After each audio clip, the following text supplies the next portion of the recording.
અલ્પેશ કથિરિયા અને ધાર્મિક માલવ્યા બંને ભાજપમાં જોડાતા સુરત ભાજપમાં નારાજગી। વરાછાના એમએલએ કુમાર કાનાણીએ વ્યક્ત કરી નારાજગી। કાનાણીના મુજબ મારા સિદ્ધાંત વિરુદ્ધ થયું એટલે હું દૂર રહ્યો। ચૂંટણીમાં રાજકીય પક્ષ જે નિવેદન આપે તે લોકો યાદ રાખે છે। કાનાણીના મતે મેં પણ મારા નિવેદનો યાદ રાખ્યા છે। હું મારા સિદ્ધાંત નહીં છોડું। પાર્ટીએ જે નિર્ણય કર્યો છે એ માન્ય છે। અલ્પેશ કથિરિયા ધાર્મિક માલવ્યા બંને ભાજપમાં જોડાયા, જેના પરિણામે સુરત ભાજપમાં પણ નારાજગી જોવા મળી। કુમાર કાનાણીના મતે તેઓ સિદ્ધાંત વિરુદ્ધ થયા એટલે દૂર રહ્યા। કુમાર કાનાણીએ નારાજગી વ્યક્ત કરી આ રીતે। ભારતીય જનતા પાર્ટીના નેતૃત્વએ કરેલો નિર્ણય એ એક કાર્યકર્તા તરીકે અમને શિરોમાન્ય છે। પાર્ટીએ કરેલા નિર્ણયની સાથે અમે સહમત છીએ, કારણ કે ભારતીય જનતા પાર્ટીનું નેતૃત્વ ખૂબ સમજી વિચારીને કામ કરતું હોય છે। ભારતીય જનતા પાર્ટીનો વ્યાપ વધે, ભારતીય જનતા પાર્ટીને કેવી રીતે લાભ થઈ શકે એમ છે, ભારતીય જનતા પાર્ટીને કેવી રીતે ફાયદો થઈ શકે એમ છે, એ સમજી વિચારીને પાર્ટી નિર્ણય કરતી હોય છે। અને એટલા માટે પાર્ટીએ જે કંઈ નિર્ણય લીધો છે એમાં એક કાર્યકર્તા તરીકે મને કોઈ નારાજગી નથી, કોઈ તકલીફ નથી, કોઈ વાંધો પણ નથી। કાર્યક્રમમાં હાજર રહેવા માટેનો મારો અંગત નિર્ણય છે, એ કોઈ નારાજગીનો વિષય નથી, પરંતુ મારા સિદ્ધાંતનો વિષય છે।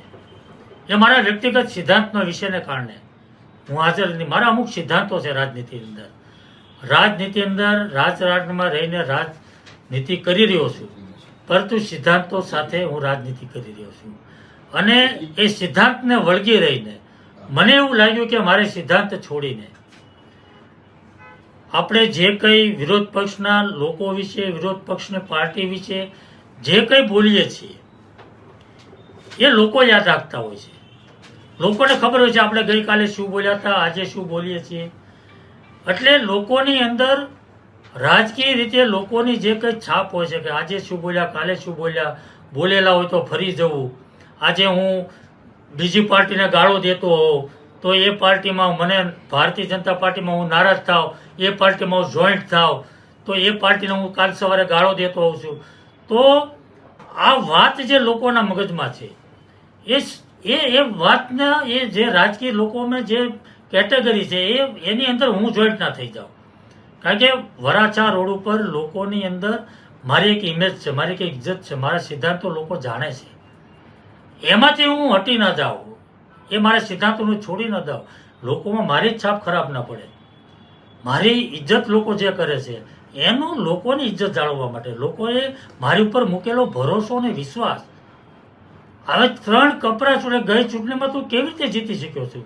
લોકોએ મારી ઉપર કેટલો મોટો ભરોસો મૂક્યો છે, કેટલો મોટો વિશ્વાસ મૂક્યો છે, એ વિશ્વાસને હું તોડવા નહોતો માગતો। એ મારો સિદ્ધાંત છે અને એટલા માટે મેં હાજર નહીં રહેવાનો નિર્ણય કર્યો છે। કોઈ નારાજગીનો પ્રશ્ન નથી, પણ મારા અંગત વ્યક્તિગત સિદ્ધાંતને કારણે હું હાજર રહી શક્યો નથી। બિલકુલ મને કોઈ હરીફની ચિંતા છે જ નહીં। હું ભારતીય જનતા પાર્ટીનો કાર્યકર્તા છું। હું કોઈ છીછરી વાતો કરીને, કોઈ લાભ માટે, સ્વાર્થ માટે મને મળશે કે કેમ, મને નહીં મળે તો શું થશે, મારો હરીફ ઊભો થાય છે, મારો કોઈ હરીફની ચિંતા મને છે જ નહીં। હા, એક ચોક્કસપણે માનું છું કે મારો ભારતીય જનતા પાર્ટીનો કાર્યકર્તા મારો હરીફ હોવો જોઈએ। મૂળ ભારતીય જનતા પાર્ટીનો જે કાર્યકર્તા છે એ મારો હરીફ હોય તો મને ગમશે, એ મને સારું લાગશે કે મારો ભારતીય જનતા પાર્ટીનો કાર્યકર્તા મોટો થાય છે, એ મારી જગ્યાએ ધારાસભ્ય થાય તો મને ખૂબ ગમે। મને એનો જોડાઈ જવાથી કઈ એનો કોઈ મતલબ એવો નથી કોઈ મારો હરીફ થઈ જાય છે। ભારતીય જનતા પાર્ટીમાં તો અનેક લોકો આવ્યા છે ને ગયા છે, અનેક લોકો જોડાયા છે, એટલે બધા જ કંઈ કોઈ બધાના હરીફ નથી થઈ જતા। એટલે હરીફની કોઈ ચિંતા નથી। રાજનીતિ હું મારા સિદ્ધાંત સાથે કરું છું। કોઈ પદ માટે, કોઈ હોદ્દા માટે, કોઈ લઈ લેવા માટે કોઈ રાજનીતિ હું કરતો નથી। હું ભારતીય જનતા પાર્ટીનો કાર્યકર્તા છું, ભારતીય જનતા પાર્ટી સાથે છું, કોઈ નારાજગી નથી, પણ સિદ્ધાંત સાથે રાજનીતિ કરવા માંગુ છું। શનિવારે સુરતના માંડગઢ ચોકમાં યોજાયેલા કાર્યક્રમમાં અલ્પેશ કથિરિયા અને ધાર્મિક માલવ્યા ભાજપમાં જોડાયા હતા।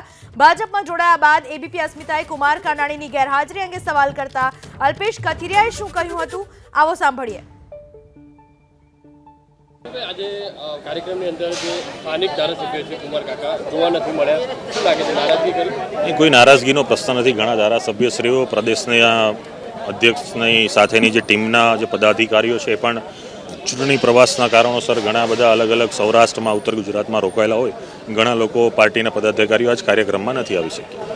કુમારભાઈ હંમેશા તમને સાથે રાખીને ચાલવા માંગતા તેમાં એ તમે ઈચ્છો છો, હવે હાજર નથી તો શું આશીર્વાદ આપવા માંગતા નથી?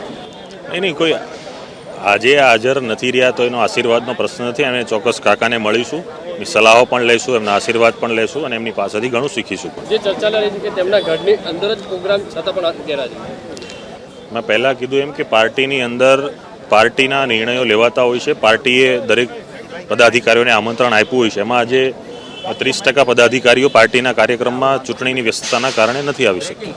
અલ્પેશને આગામી વિધાનસભાની ટિકિટ અપાઈ ગઈ છે એટલે કાકા નથી પાર્ટી કોઈ પણ હોય, અત્યારથી કોઈ એવા નિર્ણયો પણ નથી આવતા કે અત્યારથી કોઈ પણ એવી બાંહેધરીઓ પણ નથી અપાતી. હજી તો ઘણા બધા ઇલેક્શનો બાકી છે. હજી તો વિધાનસભાના ઇલેક્શનો ગયા છે, હજી લોકસભાનું ઇલેક્શન ચાલે છે, ઘણો બધો સમય બાકી છે. તો પાર્ટીનો નિર્ણય છે એ પાર્ટી જાહેર કરશે. કાકાને શંકા લાગે છે, શંકા ખરી કાકાને કે તમે અહીંયા લડી શકો? કાકાને શંકા હશે નહીં, કાકાનો કોઈ પ્રશ્ન નથી. કાકા ચાલુ ધારાસભ્ય છે અને કાકા ખૂબ સક્ષમ પણ છે.